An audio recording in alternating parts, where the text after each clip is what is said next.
Today we're visiting Siemens Mechanical Drives to find out more information about the apprenticeships that they have available here.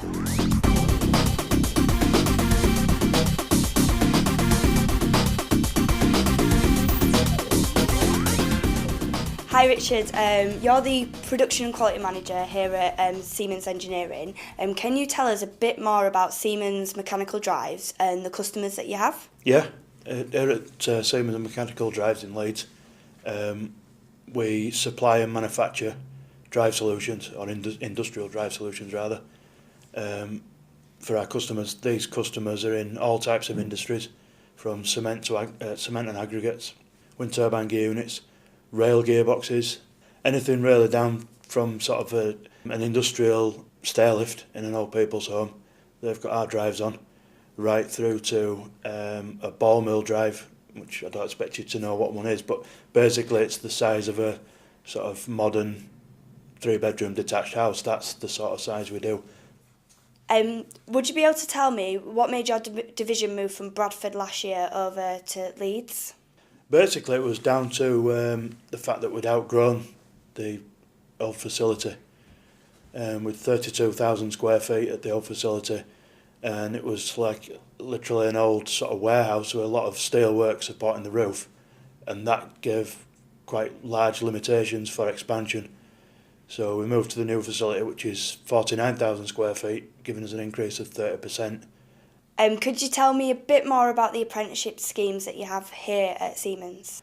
The apprenticeship scheme involves 36 weeks off-the-job training, where the apprentices, we basically see them at the interview stage and at any sort of half-term holidays from college. Apart from that, they're put out to college, if you like, and then we make visits there just to make sure that they're not feeling that they're not part of Siemens. Once they've done the 36 weeks off-the-job training, they then come back into the workplace and just do college on a day release basis then for a further 3 years. So it's a 4-year apprenticeship in total. Do you find that you have a lot of girls that are applying for the apprenticeships that you do have available here? We do, yeah. It's certainly over the last few years we've seen a big increase in applicants from girls. This year alone, when we selected Matthew, who's just joined us, as part of the apprenticeship selection day, we did have a couple of girls down that had made it through, if you like, to that selection day, but unfortunately they'd found business elsewhere and didn't attend the selection day. Would you be able to tell us some good things that you've seen on an application form and some of the things that weren't that good as well? Yeah. Some of the good things I've seen. A lot of the people now seem to come across that they're very entrepreneurial, very, they use their initiatives. A lot of the guys who've come for the last interviews that we had back in August, September, they've all done some fantastic projects, some of which have been off their own back, which to me shows, that get up and go. It's not just a day job type of feeling. Some of the bad things, I would say, are probably not checking the CVs or any forms that they've filled in before they submit them.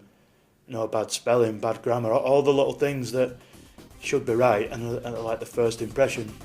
Thank you very much for your time, Richard. That's all the questions that we've got for you today, but thank you again. Okay, no problem. Hi Richard, how are you? I'm okay, thanks. How are you? I'm brilliant, thanks for asking. Am I right in saying you're an apprentice fitter here at Siemens Engineering? Yeah, I'm in my 4th year now. You're in your 4th year, so that's your final year before you qualify? It is, yeah. So could you tell us what your job involves? I can, yeah. It varies from different areas from day to day. When I first started, I started on building up new products and assembling, which we call standard products over here. And it's basically just units that are going to go to a manufacturing plant, such as car production, food industries, and just small units. How did you actually get your job here? I applied to an apprentice training company, and I went through various tests with them to establish what kind of area. Well, I knew I wanted to work engineering, but what kind of jobs I'd be able to go into. They contacted me then saying that Siemens were recruiting an apprentice, and then they put me forward and sent them my CV. and then I was then shortlisted from Siemens to go for an interview. Could you just sort of explain a little bit more about what happened during the interview process? Yeah, when I first got to the interview, we started off by doing various team tasks and activities with the other applicants, and these were varied from, we had to build the highest tower out of paper and sellotape, which had to hold a can of beans, and the highest one obviously won. And we also did one where we had like an imaginary swamp and planks of wood, and we had to get to the other side without touching it. And then after we'd done them, we went into interviews individually. I had an interview with the management side of the business and HR side as well. What qualifications and what skills did you need to come work here? Apart from the usual GCSEs from school, which are your maths, your science and English, I went and did A-levels at college, which even though you don't need A-levels, I think it does help when you get in the jobs. It gives you a bit more, it stands out from other people a bit more. And I think you need to be well enough in maths, sort of a C grade, because it is quite challenging when you go to college. And I think you have to be quite a hands-on person and practical, and don't mind getting stuck in as well. So. What are the good things about your job? I mean, the job satisfaction. So when you've completed a job and it's finished, you could be working on it from a day to a whole week.